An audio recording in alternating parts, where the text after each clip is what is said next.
Hey guys, what's up? Welcome to another video of CH101, and today we will be talking about momentum balance, which is one of the lessons in momentum transfer or MOMECHE. So, let's begin. So here are the important equations to remember. So you may pause the video anytime to view these equations. And then this will be where we're going to get our data. So I suggest that you tab or bookmark these references so that you won't spend too much time looking for them when you're actually solving the problem. And for convenience, we're going to use the data from McCabe 7th edition. And now let's move to the problem. So water flows at a rate of 400 gallons per minute through a reducing bend inclined at 100 degrees. The entrance to the pipe has an inlet diameter of 6 inches, and then the exit has an inlet diameter of 3 inches and is located at 12.8 feet above the entrance with a pressure of 40 psig.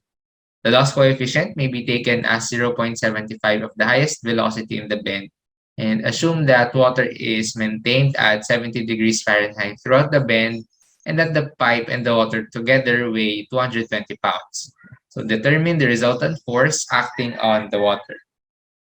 So this will be our general flow of solution. So first, of course, we have to interpret the problem. So we illustrate, label, and then get the necessary data. And then second, we solve for the mass flow rate, the velocities at the entrance and at the exit, as well as their respective Reynolds numbers. Then third, we perform the mechanical energy balance to get the pressure at the entrance.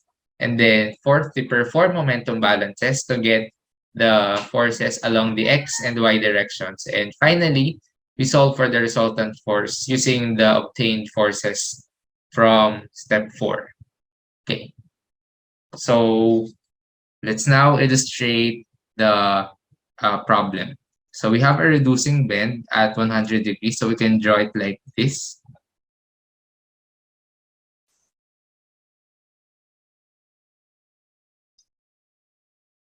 Okay.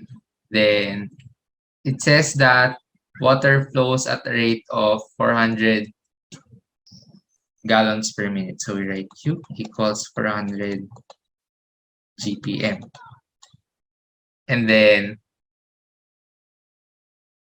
the angle of inclination is 100 degrees. So if we use this as our reference point, we can say that this is point B. All right, this is point A. And the angle formed by B is 100 degrees. So this is 100 degrees. So that means A forms a 0-degree angle, right?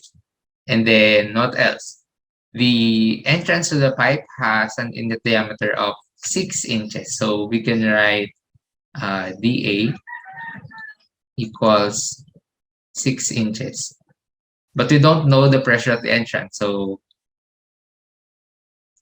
we write PA as question mark. And then we can assume that A will be our reference point. So the height at A is 0. And then the angle formed by A is 0 degrees. Okay. Then let's now move to B. At B, we know that the pressure is 40 psig. And then the diameter is 3 inches. Right, so dB is 3 inches.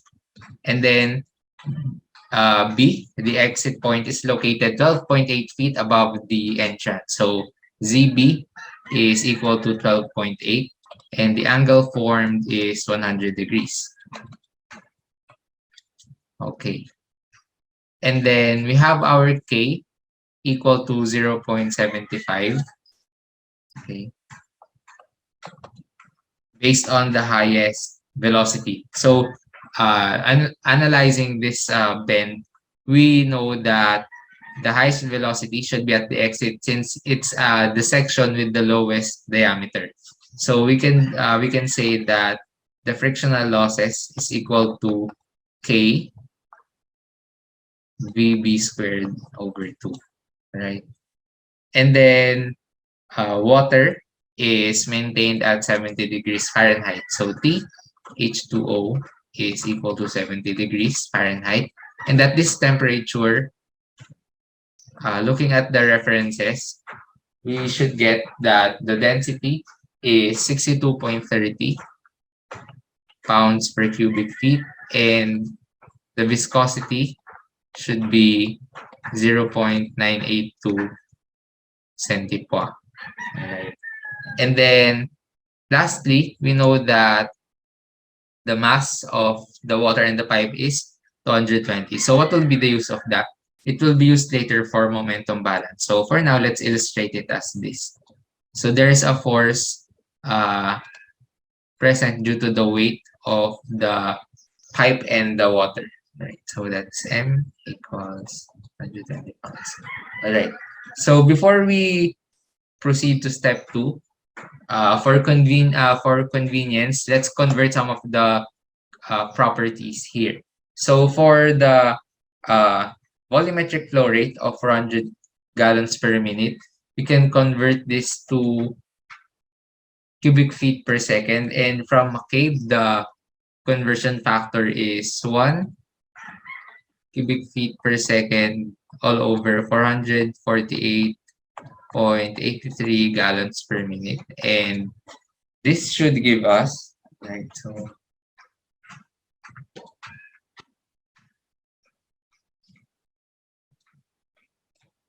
0.8912 cubic feet per second, right? And then let's also compute the mass flow rate. So that will simply be the density times the volumetric flow rate. So that's 62.30 pounds per cubic feet times 0.8912 cubic feet per second. So this should give us a value of 55.5218 pound per second. All right. And then as for the viscosity, let's convert this to pound per foot second so that it will be easier for us to use this value later. So the conversion factor, again, based from McCabe, is 1 pound, 6.7197 times 10 to the negative 4 pound per foot second per centipoa. So this should give us a viscosity value of 6.5987 times 10 to the negative 4 pound per foot second. Right. So now that we have converted some of the values, let's now proceed to the next step. So we solve for the mass flow rate, which was already solved earlier. So that will be 55.5218 pound per second. And then the velocity, all right. So, okay, before we get the velocity, let's try to get first the area. So the area at the entrance will simply be, let's write it here, pi over 4 times d a squared. So that's pi over 4 times 6 over 12. Let's write it in feet. Sorry, feet squared. So this is equal to 0.1963 square feet. As for the area at B, use the same formula, but we just replace dA with dB. So that's pi over 4 times 3 over 12 feet squared. And this is equal to 0.0491 feet squared. Okay. Now let's solve for the velocity at B. So at A and B. So that's VA equal to the volumetric flow rate divided by the area at A. So our Q is 0.8912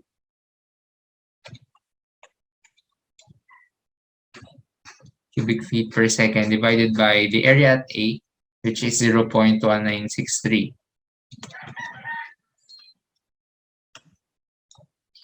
So this should give us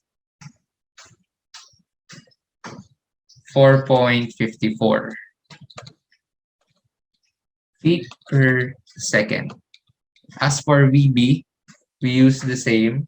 So Q over SB, the area at B, equal to the Q, which is 0.8912 cubic feet per second, divided by the area at B, which is 0.0491 square feet. And this should give us 18.1507 feet per second. And then let's solve for the Reynolds number at A. So that will be equal to density times the diameter at A times the velocity at A all over the viscosity. So the density earlier is 62.30 pounds per cubic feet times the diameter at A, which is 6 over 12 feet, times the velocity at A, which is 4.54 feet per second, all over the viscosity, which is 6.5987 times 10 to the negative 4 pound per foot second. So this should give us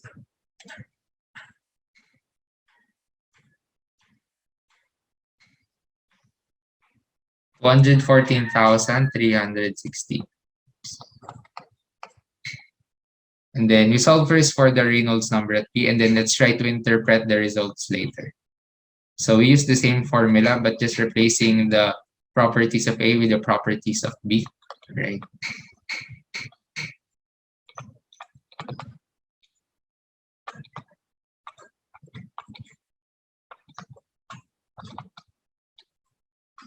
Mm, 507 feet per second all over the same viscosity. So 6.5987 times 10 to the negative 4 pounds per foot second. And this time the value should be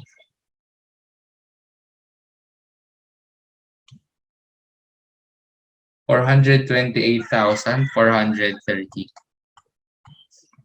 Right. And notice that both values are greater than 4,000. So this means that the flow at both ends is turbulent. And when we have turbulent flows, the constants for the mechanical energy balance and the momentum balance are equal to 1. Right? Same goes for this one. So this will be used later when performing the mechanical energy balance and the momentum balance. All right. So let's now proceed to the third step, which is the mechanical energy balance. So let's write first the entire equation. And then from there, let's try to get some, or let's try to eliminate some terms by analyzing the problem again. All right.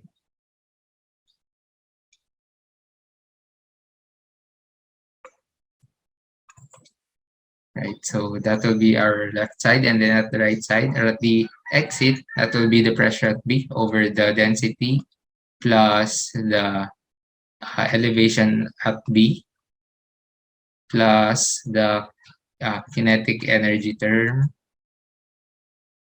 plus the frictional losses. Now, what do we know? Remember, we set the reference point at A, so that means we can let ZA equal to 0. So this term is actually 0. And then we do not have a pump. So we don't have the term for the pump work.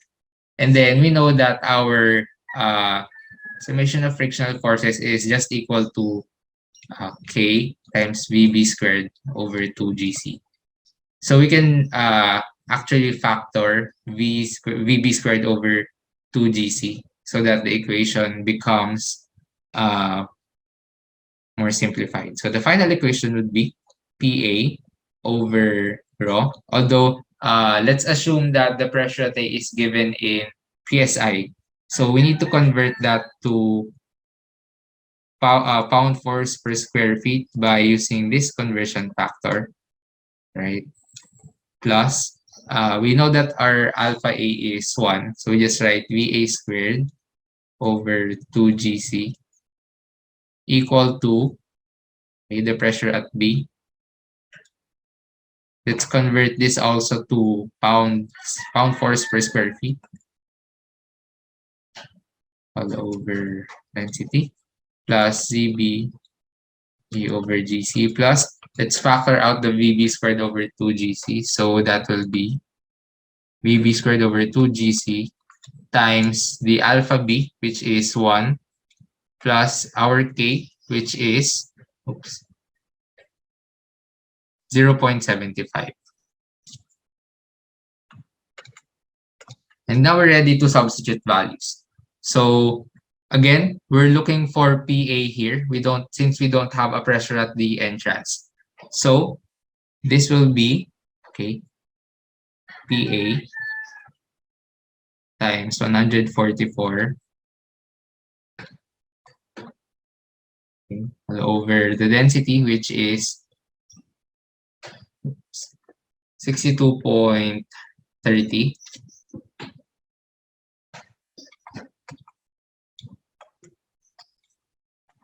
pounds per cubic feet, plus the velocity at A, which is 4.54 feet per second squared all over 2GC. So GC in English units is 32.174 pound-foot per pound force second squared, right? This is equal to PB. The pressure at B is 40 psig. So that's 40 psig. So we need to convert this into pound force per square feet. So that's why we have this conversion factor here. And then divided by the density. And then our ZB earlier is 12.8 feet. Oops, I forgot to. Okay.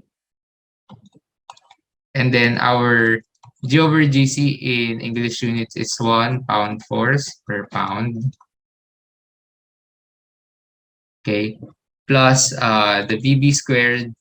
So our VB is 18.1507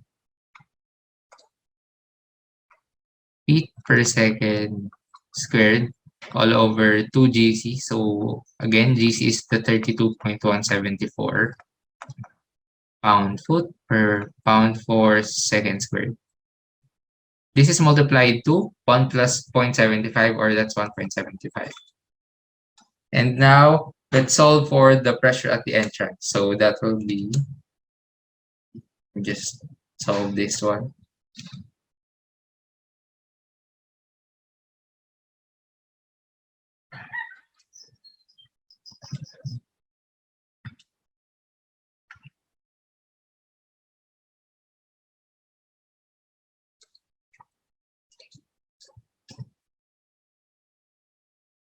So you should be getting an answer of PA equal to 49.2755 psig. Okay, and now we're ready to do the momentum balance. So again, we're writing the formula for the momentum balance. That will be the mass flow rate times the beta B, velocity at B. For the x direction, this will be cosine of theta B minus the beta A times the velocity at A times the cosine of theta A. And this is equal to pressure at A, area at A times the cosine of theta A minus pressure at B, area at B, cosine theta at B, plus the force along the x direction minus the gravitational force along the x direction. And we know that gravity only acts along the y direction. So basically, this term cancels to 0. So now let's substitute values. Our mass flow rate earlier was 55.5218 pounds per second times, since the beta B and the beta A are just equal to 1, let's not write that anymore in the equation. So VB is equal to 18.1507 feet per second. Cosine theta B, which is 100 degrees, minus beta A, which is again 1, times VA, which is 4.54 feet per second, cosine theta A, which is 0 degrees. So let's try to solve this part of the equation first. So this is the left-hand side. So this one should simplify to, let me complete for that.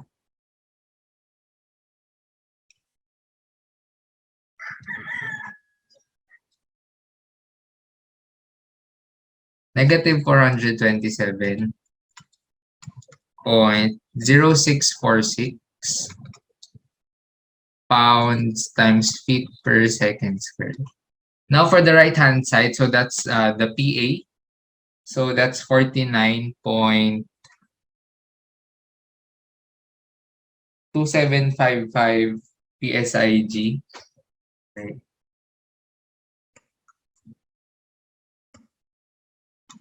Times the area at A, which was 0.1963 feet squared. But this time, let's convert the area to square inches so that it cancels, so that the PSIG and the square inches will cancel to pound force. So this is times 1 foot. Oh, sorry, I mean 12 inches per foot squared. And then minus pressure at B, that's 40 PSIG times 0.0491, the area that we got earlier, square feet, times again 12 inches per foot squared. Oh, and we forgot this should be multiplied to cosine theta A, or cosine 100 degrees. Oh, sorry, theta A is 0, cosine 0 degrees, and this one should be multiplied to cosine 100 degrees. And plus FWX, and this should be equal to, all right, let's complete for that.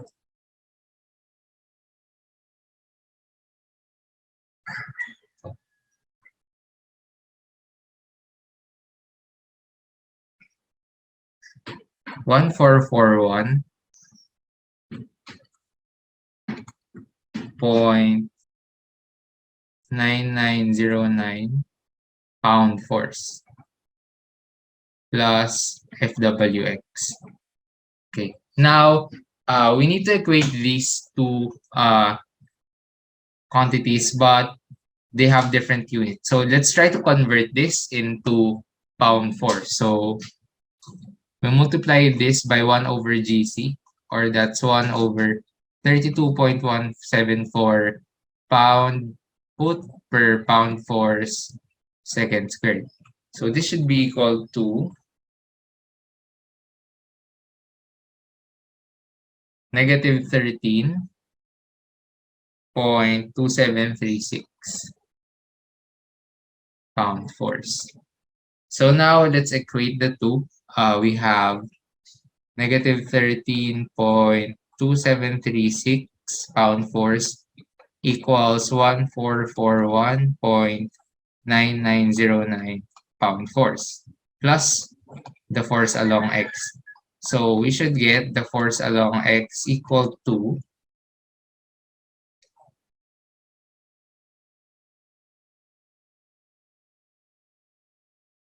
negative 1,455.2645 pound force.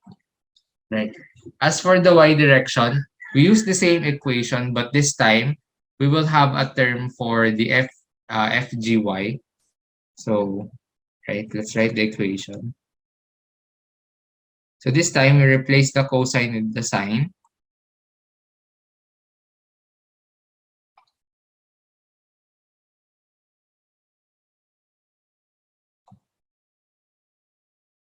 Yeah, but essentially the same equation. And then we're going to now use the term for the gravitational force, and that is simply equal to, right? So the FGY term here, so this term is just equal to the mass of the water and the bend multiplied by G over GC. Right. So, okay, again, let's do first the left side. So that will be 55.5218 pound per second times 18.1507 feet per second sine 100 degrees minus 4.54 feet per second sine 0 degrees. So the left side should be equal to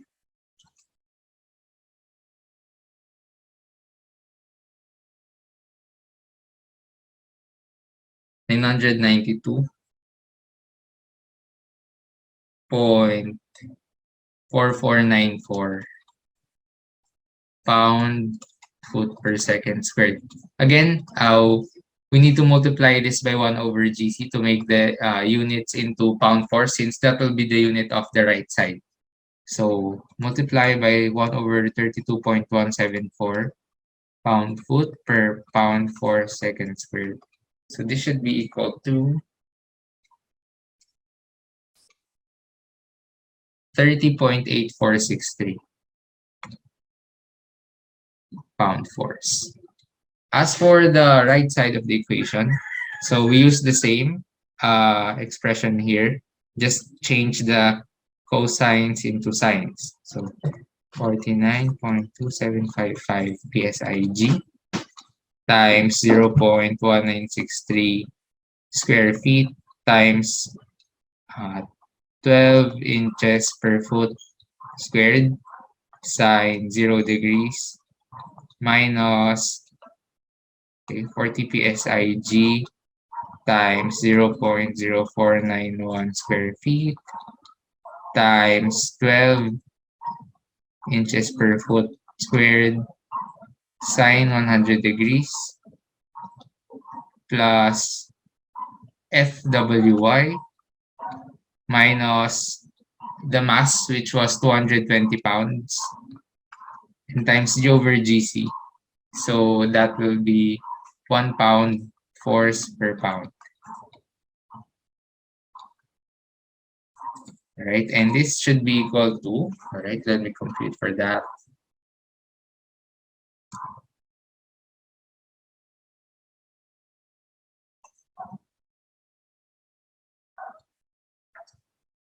This gives us negative 498.5194 pound force plus FWY. And now we equate those two again. So we have 30.8463 pound force equal to negative 498.5194 pound force plus FWY. And solving, you should get FWY equal to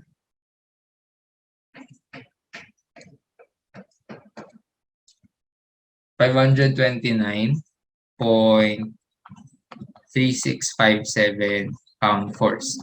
So now that we have our force along the x direction and the force along the y direction, we can now get the resultant force. So first, let's get the magnitude. So the magnitude is simply equal to square root of the force along the x squared plus the force along the y squared. And this is equal to square root of negative 1,455 0.2645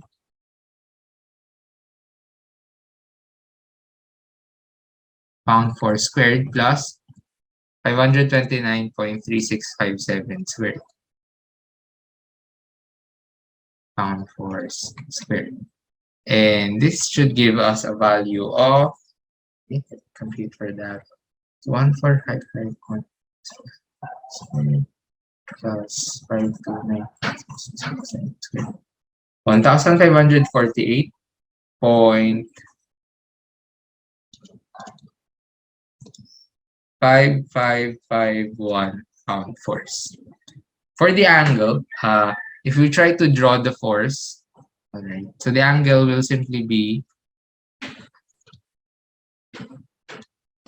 the inverse tangent of the opposite, or that's the y,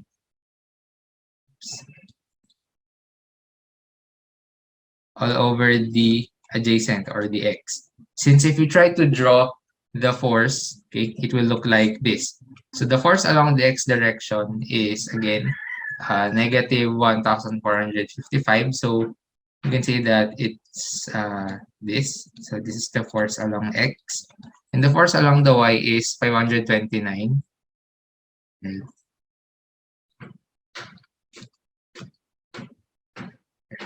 And this will be the resultant force, the hypotenuse. Right, and this will be our angle. Okay, so for the angle, that will simply be the inverse tangent of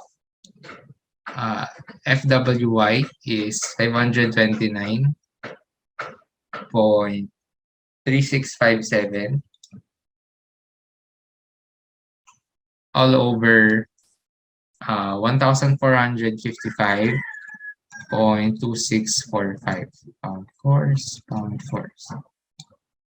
Okay, and then computing for this,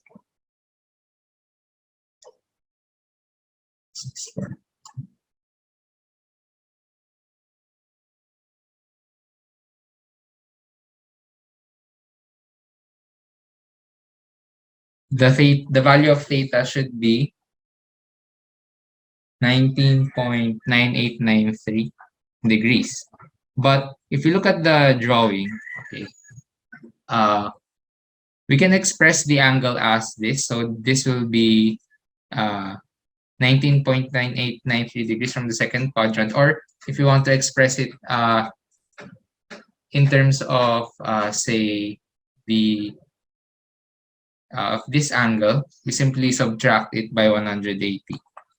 So 180 minus 19.9893 degrees. This is equal to 160.0107 degrees. And that will be our resultant force. So the final resultant force is equal to 1,548.5551 pound force inclined at an angle of 160.0107 degrees. Okay. And that's it for this problem. So in this problem, we learned how to solve problems involving momentum balance, as well as performing mechanical energy balance and momentum balances. So that's all for this video, and I hope you learned something. Thank you for watching.